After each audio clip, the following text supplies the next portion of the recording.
sa'yo, anak? May nagtangka po sa akin. Ano? Hindi siya tao. Hindi rin siya hayop. Basta mahaba yung nguso niya, tapos mahaba yung buhok niya. Yun lang yung natatandaan ko. Maaraw, pero umuulan. May kinakasal na tikbala. Tulong! Mahal! Totoo yung sinasabi ni Ella na kursunadaan siya ng isang tikbalang.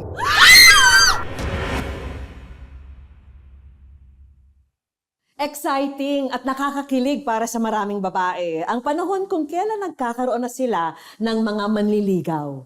Pero sa kaso ni Ella, ang nagkagusto sa kanya ay hindi raw tao, kundi isang kakaibang elemento. Isang tikbalang. Tulong! Tulungan niyo ako!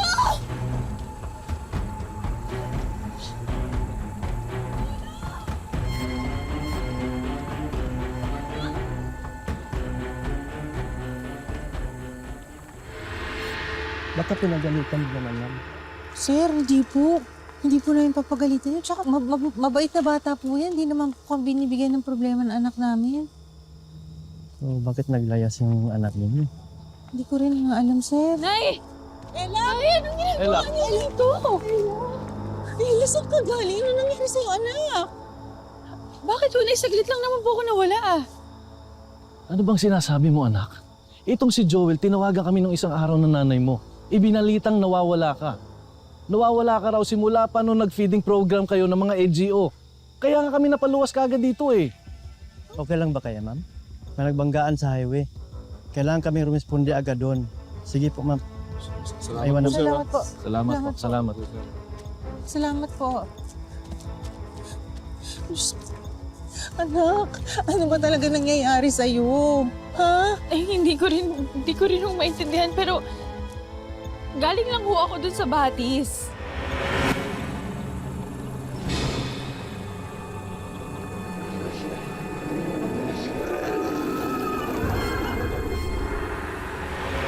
Tapos may nagtangka po sa akin.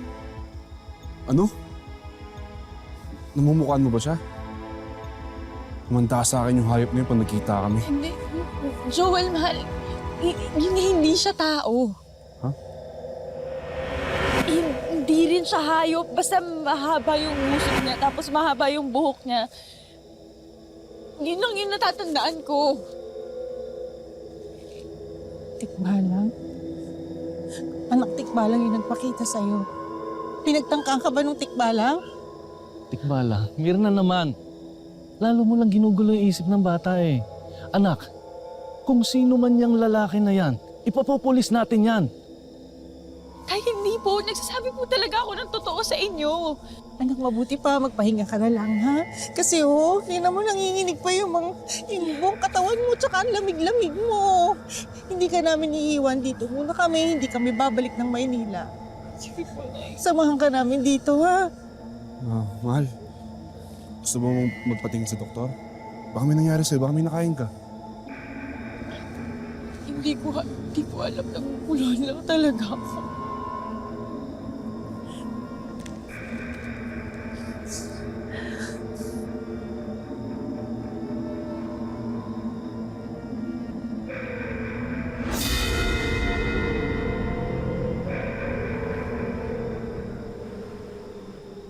Ito po.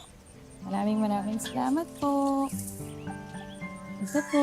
Uy, punta lang kayo pag gusto pa. Ma'am, maraming salamat at napili niyo ang barangay namin para tulungan.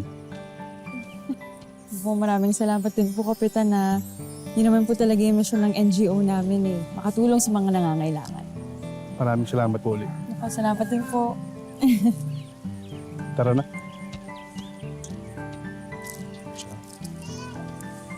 Nak,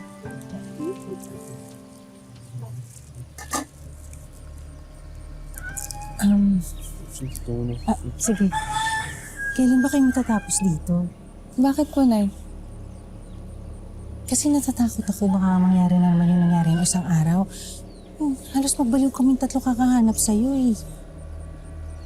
Nay, huwag na po natin pag-usapan. Okay lang po ba? Ayoko na po kasing maalala eh. Ang mahalaga naman po, ligtas naman po ako eh. Okay ako. Tapos si Joel, lagi naman nakabantay sa akin. Eh, kailan ba matatapos yung project nyo dito? Anak, baka naman pwede maghanap ka na ng ibang trabaho. Di ba maliit lang yung sweldo mo dito? Nay, alam niyo naman kung gaano ko kamahal tong trabaho ko na to eh. Gusto ko to, yung pumupunta sa iba't ibang lugar tapos tumutulong sa mga nangangailangan. Ito yung gusto ko, Nay. Parang hindi mo naman kilala ang anak natin. Alam mo namang hindi mapipigilan yan. Halika na, dito na tayo at baka may makarinig pa sa'yo. Okay lang ako, Nay. Huwag kang mag-alala, ha?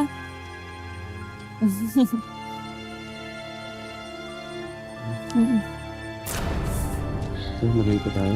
Tara, tulungan ka tayo.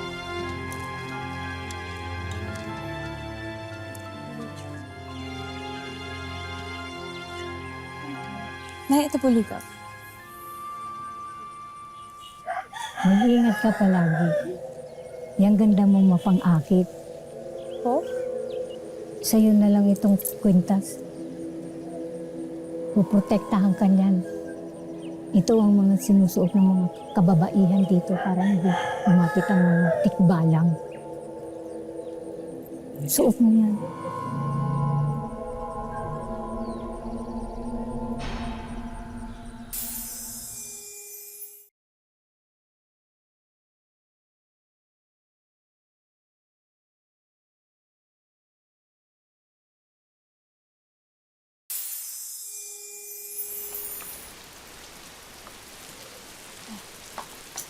Maaraw, pero umuulan. Kanin po. May kinakasal na tikbala. Aya ka na naman sa paniniwala mong pang matanda, ha? Sige, kumain na lang muna tayo. Alam mo, Nay, nangyayari talaga yan minsan. Kasi yung ulan, di ba mahina tapos kalat-kalat. Sa meteorology, sun shower yung tawag dyan. Eh, yung nangyari sa'yo nung isang linggo. Mapapaliwanag ba ng siyensya yun?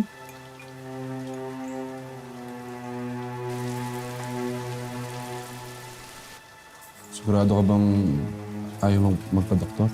Huwag na. Huwag na, okay? Tsaka malayo naman na tayo dun sa lugar na yun eh. Yung mga nangyari dun, kalimutan na lang natin. Ha?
Nay, nandito siya kanina. Sino? Nandito siya kanina.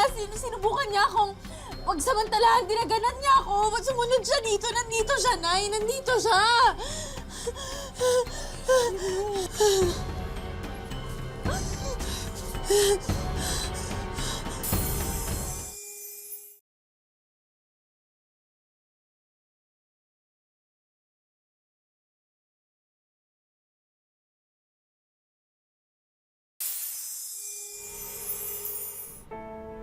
May nararamdaman ba? O may masakit sa'yo? Okay. Dok, Nag-aalala na po kami kasi wala siyang ganang kumain. Tapos pag kinakausap po namin siya, ang tipid niya sumagot. Tatangol lang o kaya iiling. Kagabi po po yun, ganyan Responsive naman yung pasyente. Wala akong nakikita ng sakit niya, no? Meron bang nangyari sa kanya aksidente para mag-cause sa kanya ng trauma? Yun nga po hindi ko kasi alam kung maniniwala po kayo. Pero sabi po kasi ni Ella, nakita po siya ng tikbalang. Ella. Ano? Tikbalang? Oo. Opo. Tikbalang di ho totoo yan. No? Baka ho dala lang ng pagod. Sobrang stress. I suggest po na magpatingin pa rin po kayo sa psychiatrist. Pero obserbahan pa rin po natin siya ng mga ilang araw. Okay po? Salamat, Dok. Salamat. Salamat po, Dok, ah. Na? Na?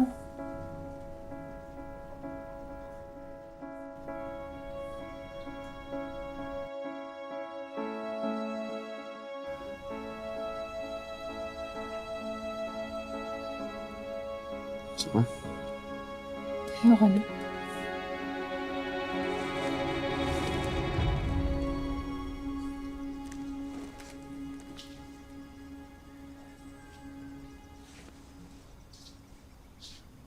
Ano, nakakain ba si Ella? Kunti lang ho, Tito. Wala daw po siyang gano'ng kumain. Gusto daw po niya magpapag-isa muna. Kasi hindi pa natin dalhin si Ella sa albularyo. Ngayon ka na naman, Mirna eh.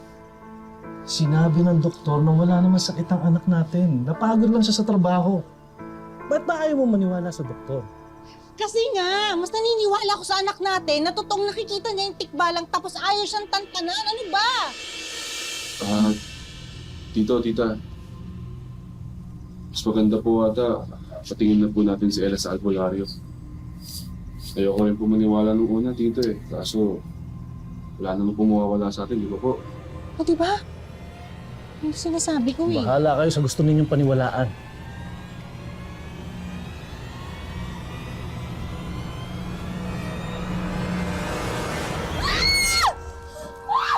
Uy! Lubayan mo ako! Ella! Lino, si Ella! Ella!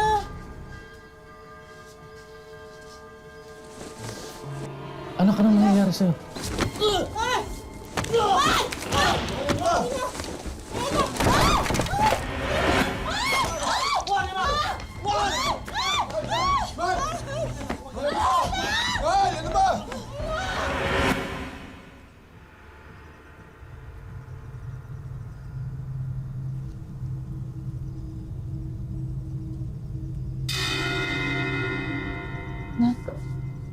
Asan siya? Asan siya? Anak. Nagwala ka kanina. Sobrang lakas mo. Alam mo, nasaktan mo kaming lahat. Ha? Oo, hindi ka namin mapigilan.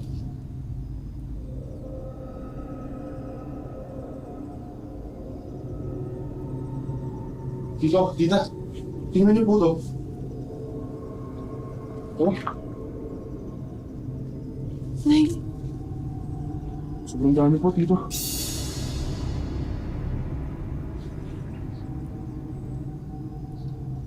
Huwag ka ng panang kabayo.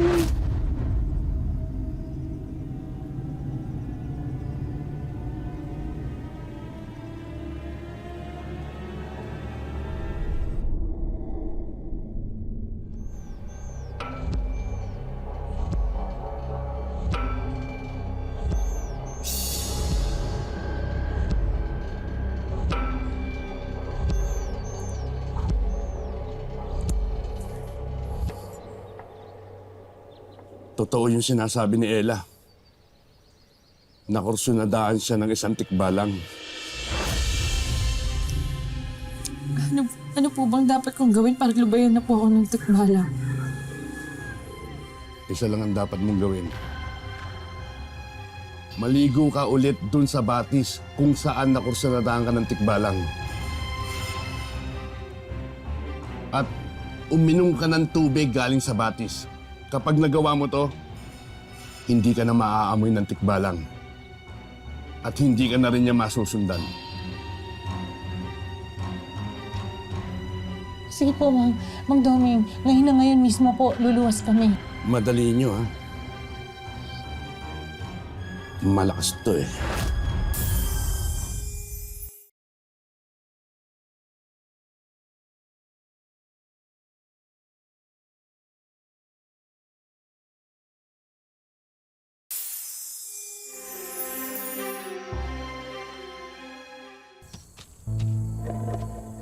Nino, Oh, galing na tayo dito kanina eh. Ito, nakita ko to eh. Nakita ko tong punong to. Ito mismo yon. Lumingon pa ako eh. Galing na tayo dito kanina. Maniwala kayo sa akin.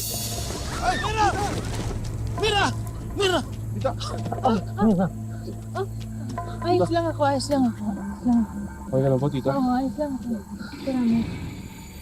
Nay, okay ka lang ba? Si Elena. oo, naiwan mag-isa.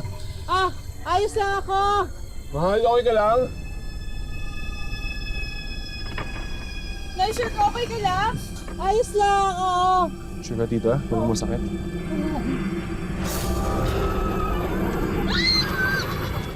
Mahal! Ella! Anak!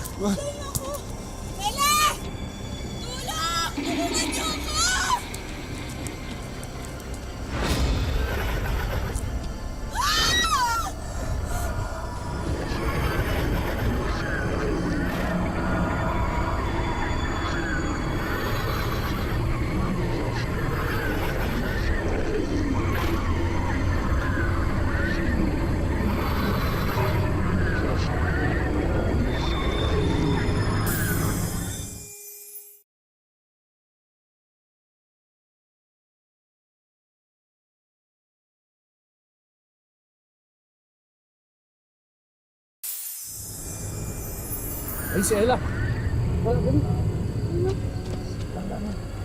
Anak. Ano po, tita? Ella! Anak? Mahal? Ella! Ella!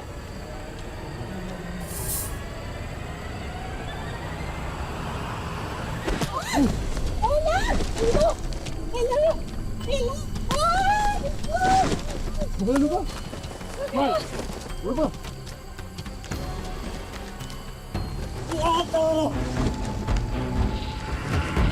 Panginoon! Tulungan niyo po kami! Iligtas mo po kami! Iligtas mo po ang anak ko!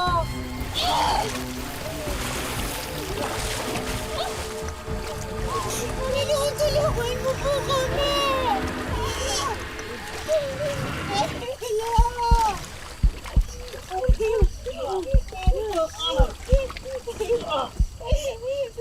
Ella! Ella! Joel,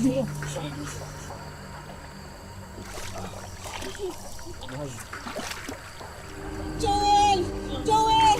May tubig sa batis! Ipain mo na! Dali!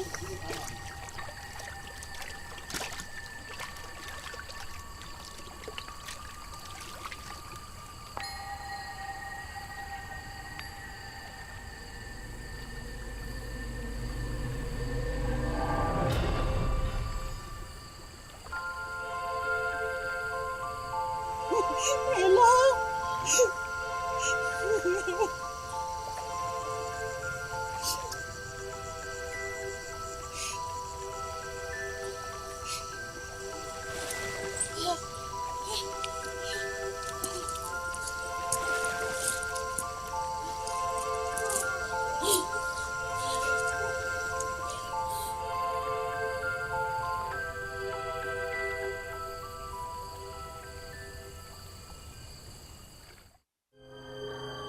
Ang kwento ni Ella ay hindi na iba. Sa sinapit ng isa pang dalagang nakilala namin na itago natin sa pangalang Rhea. Malinaw pangaraw sa kanyang alaala ang mga pangyayari. Nagising po ako nang para po ako na-paralyze noon. Pakiramdam ko pa may nakadagan po sa buong katawan ko. Parang wala po nakakarinig nun sa akin. Di po ako makakilos, di rin po ako makagalaw. Hanggat sa nangyari na po yung pangahalay sa akin, hinalay po ako ng tikbalang. Dahil dito ay matinding trauma ang naranasan ni Rhea na nakaapekto na sa kanyang pamumuhay. Ramdam ko po kasi kahit saan po ako magpunta, nandiyan lang po siya sa paligid ko. Hindi po ako makasunod sa mga pinapagawa po sa school kasi hindi po ako makapunta sa bahay ng classmate ko. Binubuhos ko na po sa pag-aaral, kaya kay mama, kasi sa kapatid ko pong bunso. Pinakausap namin siya sa isang psychiatrist para mas maipaliwanag sa kanya ang kanyang pinagdaraanan. Maaring siya ay may pinagdadaanan ngayon. Yung paniniwala na siya ay naghahasa ng isang tikbalang, maaari itong isang simptomas ng psychosis. Ito yung tinatawag natin na delusion or fixed false belief or hallucination. Hallucination, yun yung may mga pagkakataon na nakakaramdam, nakakarinig, at nakakakita ng mga bagay na wala namang katotohanan sa realidad. And maaaring may pinagmulan nito. No, maaaring siya ay nakaramdam ng nakaranas ng isang trauma, depression, at kung ano-ano pa. Mahalaga na maintindihan ng kanyang mga magulang kanyang nararanasan or nararamdaman. It's always, the family comes first whenever we talk about mental health conditions. So psychoeducation is very important. Nilaan na rin namin ang araw na to para makapag-relax siya sa isang wellness spa.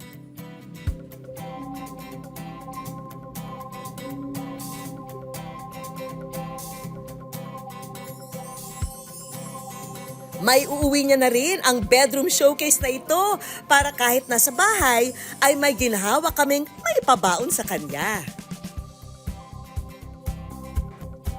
Hindi na po ako mahihirapan na nakayuko po pag nagawa po ng mga assignment. Tapos yung pama po, masarap na po siya sa likod. Alam namin na sa pag-aaral na lamang binabaling ni Rhea ang atensyon niya ngayon. Sana'y makatulong itong educational assistance na handog namin para sa kanya. Dagdag tulong na rin para sa pamilya ni Rhea itong mga skincare product, RTW clothes, at itong coffee stall business na handa na para gawin nilang negosyo. Siyempre, ang wish ko lang savings para sa'yo, Rhea, munting tulong mula sa aming programa. Salamat po, wish ko lang sa lahat po ng binigay ninyo. Malaking tulong po sa amin. Kila mama, kila papa, tsaka po lalo-lalo na po sa akin. Mga kapuso, lagi po nating tatandaan, hanggat hindi tayo napapagod, humiling at maniwala, hindi tayo mapapagod lumaban sa buhay. Ako po si Vicky Morales at ito po ang Wish Ko Lang.